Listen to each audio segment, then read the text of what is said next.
So the evaluation for year 2 will continue at staff meetings, discussing our progress, review our action plans as we go, and then create and have staff complete a survey as far as how they feel like the process is going.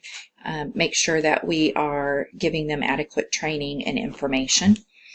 We'll also do a survey to area providers. This will be in an effort to see if what we're doing is impacting what they see coming into their office, because one of our goals is to reduce the number of clients who are seeking medical attention when it's not necessary.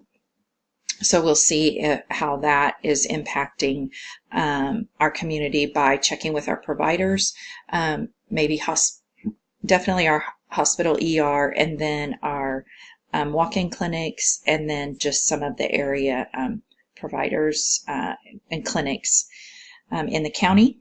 And then also encourage clients to leave reviews on our website, on our Google Play page, and then on our social media, and hopefully see an increase in our clientele, more people using our services. In evaluation of year 3, we will continue with our informal evaluations at staff meetings and planning days. We'll begin our client satisfaction surveys and make sure that we're meeting the needs of our clients. And we'll do this through paper and through an online survey. Again, we'll continue to monitor the number of ER visits and hopefully see that number reduced. And then see an increase, hopefully, in the number of free clinic clients that we have. Our free clinic is available to Polk County residents who do not have insurance, and a lot of the times those are people who will go to the ER when it's really not necessary, because the ER cannot turn them away. So hopefully we will see an increase in free clinic clients and that decrease in the ER. And then also an increase in our internet engagement, whether that be on our social media, our website, or our app. So our multi-year blueprint for year 1, we'll review the mission statement and vision statement for the Polk County Health Center at each of our planning meetings.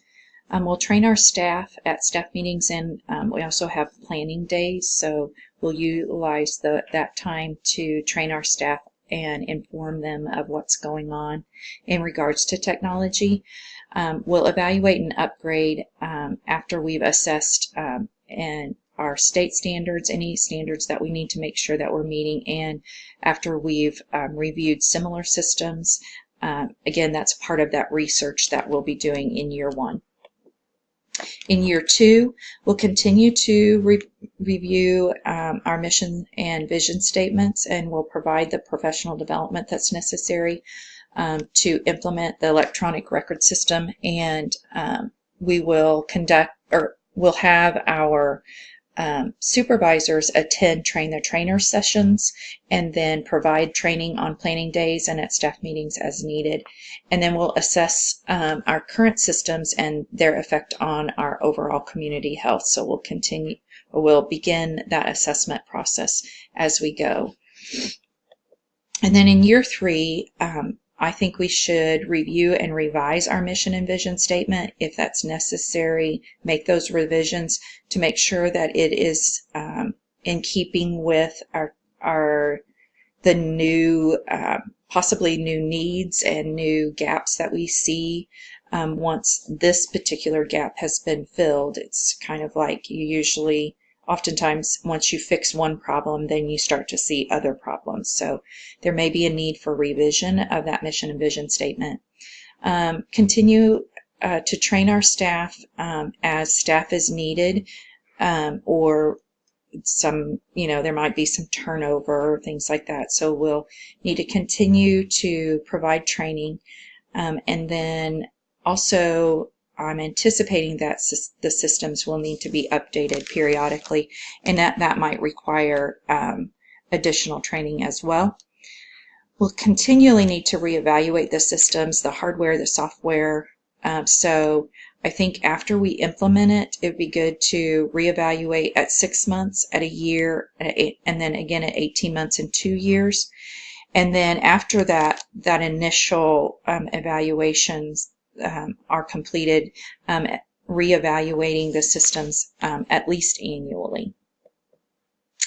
So that kind of wraps up our plan for the Polk County Health Center. And I know it's different than what a school would be doing, but I tried to keep it in line with, the basics of what a school technology plan would be. And honestly, my administrator's a little excited about that. Our main struggle is going to be funding, and that's true for schools as well. But, it's good to have a goal and to have a plan, and it's much easier to get started and to get people on board when you have something. So I'm excited about this, and I'll be continuing to work with our administrator to fully develop the plan and hopefully get it started, if not this year, maybe next year. Thanks for listening, and thanks for the challenge to present and put this together, because it was very beneficial.